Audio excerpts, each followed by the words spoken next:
Halo teman-teman, ketemu lagi di Bongkar Bro. Balik lagi sama saya. Hari ini kita mau membandingkan di antara dua TWS Halo nih. Ada Halo GT3 dan juga Halo GT5. Yang mana nih bakal lebih worth it buat kalian beli? Kita lihat aja.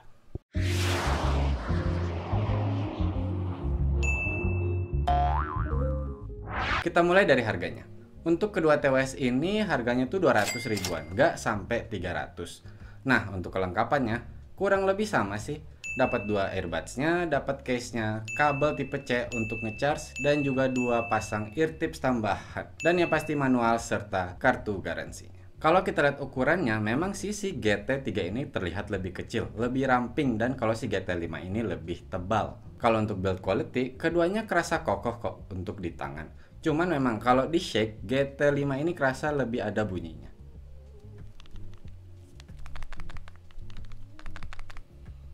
Kalau untuk bahan, keduanya berbahan plastik. Dan untuk tutup case-nya nih kerasa agak tipis. Ya, wajar lah ya. Masih TWS budget soalnya. Kalau di belakang case-nya ada port tipe C untuk ngecharge-nya. Nah, yang keren nih dari kedua TWS ini. Jadi lampu indikatornya tuh kayak tersembunyi. Jadi kalau nggak nyala kayak polos aja gitu depan case-nya. Tapi ketika nyala baru kelihatan. Kalau untuk desain earbuds-nya kedua TWS ini berbeda. Halo GT3 dia menggunakan tangkai. Sedangkan GT5 dia tuh kayak kacang gitu. Cuman keduanya bertipe in-ear. Kalau untuk fitting, walaupun kedua TWS ini berbeda nih desainnya, masih nyaman kok. Bahkan saya pakai pada saat sambil baring gitu, dia nggak mudah copot. Dan saya ngangguk-ngangguk, lompat-lompat, sama. Dia masih nempel di telinga. Nah, untuk sistem kontrolnya sayangnya kedua TWS ini belum lengkap. Belum ada volume kontrol. Kalau selain itu, play, pause, next track, previous track itu udah ada. Cuman yang berbeda nih, di Halo GT5 udah bisa mengaktifkan gaming mode. Oh ya, tambahan juga untuk di Halo GT5. Dia sudah punya fitur in-ear detection. Jadi pada saat kalian sedang make, terus kalian buka nih si earbudsnya, dia akan pause otomatis. Mau itu lagu ataupun kalian sedang nonton YouTube di aplikasi YouTube-nya. Dan ketika dipasang kembali, akan play kembali. Walaupun kalau kata Bro Busem agak ganggu sih, kadang-kadang cuman garuk-garuk doang, dia langsung ke pause gitu. Saya cobain juga, iya sama pengalamannya. Dan sayangnya dia nggak bisa dinonaktifkan. Tadi saya udah bilang untuk Halo GT5 ada gaming mode, sedangkan GT3 belum ada. Kalau untuk latensinya kayak gimana nih? Kalau untuk nonton YouTube atau streaming masih oke kok. Bahkan untuk GT5 nggak usah nyalain gaming mode-nya. Udah delaynya cukup tipis, udah kerasa nyaman. Tapi kalau buat main game kerasa beda sih. Ketika kita nyalain gaming mode di Halo GT5 ini, langsung delaynya makin tipis lagi dan udah cukup nyaman buat dipakai main game. Walaupun saya nggak bilang sama seperti yang menggunakan kabel ya. Sedangkan untuk Halo GT3 tanpa gaming mode-nya ketika kita pakai main game tuh masih kerasa delay. Bisa dibilang sama kayak si Halo GT5 kalau tanpa diaktifkan gaming mode-nya. Gini deh, kalau kalian mau lihat hasil tesnya, kita udah review masing-masing produk ini kok. Bisa kalian nonton videonya. Masih bicara masalah koneksi. Memang sih kedua TWS ini sudah Bluetooth 5.0. Cuman Bluetooth kodeknya itu berbeda. Kalau untuk GT3 dia masih SBC. Sedangkan untuk GT5 dia sudah AAC. Dan kalau pengalaman kita pakai kedua TWS ini sebenarnya nggak ada masalah sih di koneksi. Lancar-lancar aja.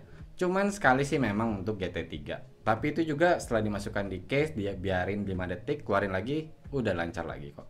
Kalau untuk jarak keduanya sama, 10 meter tanpa halangan. Untuk pemakaian single use udah bisa buat kedua TWS ini. Mau kanan aja ataupun kiri aja. Intinya kalau buat koneksi menang GT5 sih, apalagi dengan gaming mode-nya.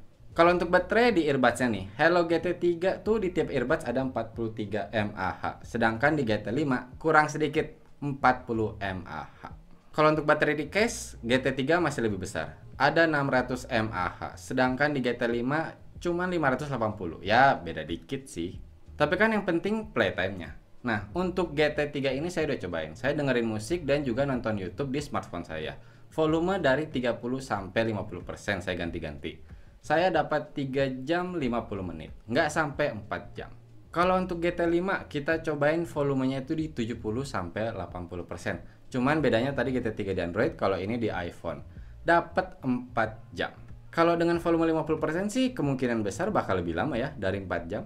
Nah, kalau buat ngecas earbuds-nya, kedua TWS ini sama. Butuh kira-kira 1,5 jam. Tapi bedanya nih, untuk GT5 dia amazing juga nih. Dia udah kayak ada fitur fast charging gitu. Jadi kita charge selama 15 menit aja tuh udah bisa dapat 50% baterai di earbuds-nya. Dan itu udah bisa dapat playtime 1,5 sampai 2 jam. Untuk ngecas case-nya dengan tipe C buat keduanya sama, butuh kira-kira 2 jam. Tapi lagi-lagi nih, untuk GT5 ada fitur tambahan, udah bisa wireless charging. Jadi kalau urusan baterai ya bagusan GT5 sih. Tapi ingat ya, kalau kalian sambil menggunakan mikrofon, bisa jadi baterainya akan lebih cepat habis. Nah, kalau kita bicara mikrofon, kalau buat telepon sebenarnya keduanya udah cukup. Walaupun si GT5 dibilang sih ada fitur mungkin ya tambahan dalam arti kayak hi-fi stereo calling. Memang sih ketika dipakai saat menelpon, bisa dibilang hasil suara kita dari mikrofonnya masih jelas, masih enak didengar. Cuman sayangnya, kedua TWS ini untuk menutupi suara luar masih kurang baik. Dia tuh nggak ada fitur kayak CVC atau ENC, dia nggak ada. Gini aja deh, langsung kita tes aja hasil mikrofonnya. Kalian bisa langsung menilai sendiri. Cek, cek, 1, 2, 3. Ini adalah hasil suara mikrofon dari Hello GT3. Tapi ini masih dalam kondisi sepi ya di dalam studio. Sekarang kita coba deh dalam kondisi ramai seperti apa. Cek, cek, 1, 2, 3. Ini adalah hasil suara mikrofon dari Hello GT3 dalam kondisi ramai. Gimana nih menurut kalian? Cek, cek, 1, 2, 3. Cek, cek, 1, 2, 3. Nah, ini adalah kualitas suara mikrofon dari Hello GT5. Dan by the way, ini kondisinya masih dalam studio yang hening ya. Kita coba deh, misalnya kondisi ramai seperti apa. Cek, cek, 1, 2, 3. Ini adalah hasil suara mikrofon dari Hello GT5 dalam kondisi ramai. Kalian nilai sendiri deh suaranya semua. Kualitas suaranya bagusan yang mana ini?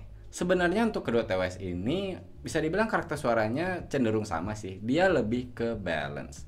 Tapi tetap kok ada beda. Kalau ukuran driver keduanya sama. GT3 dan GT5 ini di 7,2 mm. Tapi yang paling kerasa bedanya itu di low. Untuk GT3 sebenarnya di bagian low-nya ini bassnya masih cukup kerasa kok, masih cukup punchy. Cuman ketika saya pakai GT5 langsung kerasa bassnya lebih nendang. Dan untuk pembagian di sub bass, mid bass kayak gitu di GT5 masih lebih dapet. Contohnya kita lagi dengerin yang banyak rumblingnya gitu kayak EDM, masih lebih enak di GT5. Kalau untuk midnya kedua TWS ini bisa dibilang hampir sama sih, cuman agak clear sedikit saya dapat di GT5. Untuk high-nya saya sama, masih lebih milih si GT5 karena dia harusnya nggak seperti si GT3. Ketika volumenya gede banget, dia bisa dibilang di atas 60 atau 70%, kerasa banget harsh terutama kayak di genre rock. Sedangkan di GT5 saya masih bisa nyaman mendengarkan lagu yang sama. Kalau untuk soundstage, keduanya kurang lebih sama sih, ya sekelas TWS budget. Intinya kalau kualitas suara saya pribadi sih lebih milih si GT5. Bahkan setelah saya cobain GT3, terus saya pakai si GT5, saya langsung mikir ini nih yang bisa untuk beberapa genre. Sedangkan GT3 di EDM dan rock saya masih kurang nyaman. Tapi langsung aja deh kita dengerin sound sample-nya.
Kesimpulannya, langsung aja deh, di antara dua produk ini saya rekomennya Halo GT5. Karena kalau menurut saya GT5 memang lebih baik. Selain kualitas suaranya, dia udah ada fitur in-ear detection, wireless charging, dan juga gaming mode yang menurut saya udah cukup buat para gamers. Pertanyaannya sekarang, misalkan kalian sudah punya Hello GT3, perlu nggak nih beli si GT5? Sebenarnya kalau kalian masih nyaman dengan Hello GT3, terutama di kualitas suaranya, nggak perlu kok. Kecuali kalian memang pengen bass yang lebih nendang, atau kalian sudah butuh gaming mode, karena kalian pakai juga sambil main game dan nggak nyaman dengan latensinya. Baru deh, itu alasan yang bisa kalian beli GT5. Walaupun kalau saya pribadi ditanya, ambil yang mana di antara kedua produk ini? Saya sih mending nambahin duit, terus saya ambil yang 300 ribuan, dapat tuh Anomoi Buds. Oke teman-teman, cukup sekian video kali ini. Buat kalian yang suka konten-konten mengenai audio, terutama TWS, bisa nih subscribe dan jangan lupa nyalakan loncengnya, biar nggak ketinggalan video-video dari kita. Mohon maaf kalau saya ada salah-salah kata atau ada kekurangan. Terima kasih banyak sudah menonton. Bye!